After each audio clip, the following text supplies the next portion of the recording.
Hey, I'm Tasha Layton, and I'm an author, a worship pastor, and a Christian music artist. And today, our verse is Hebrew 4:16. Let me read.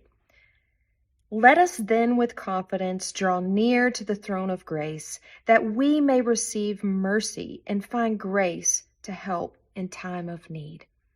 Anytime we see that phrase, let us then, or therefore, in scripture, we really want to know the context around the verse we're reading. Now, this particular verse has to do with approaching God's throne to receive the grace and mercy that we need. But the context within this chapter and even this book of the Bible has to do with Jesus as our high priest. And a high priest in biblical times was simply an intercessor. It was the one who was bridged the gap between us and God.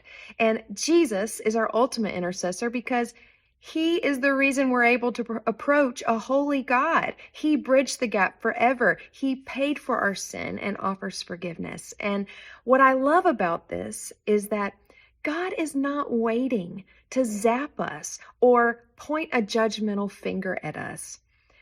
He is actually wanting us to approach his throne of grace with confidence, to receive the mercy that he has waiting for us, just there waiting for us. So I love to think about what scripture is doing in my own heart, but I also love to contemplate on how it would affect the way I treat others. I want to receive God's forgiveness, and I also want to model that same type of forgiveness for others. You know, this chapter also talks about rest, and the connection between rest and mercy and grace in this verse is very clear in my mind. We have to refuse worry and fear, and instead we have to come boldly to our high priest, to our intercessor who offers forgiveness, salvation, peace, and rest.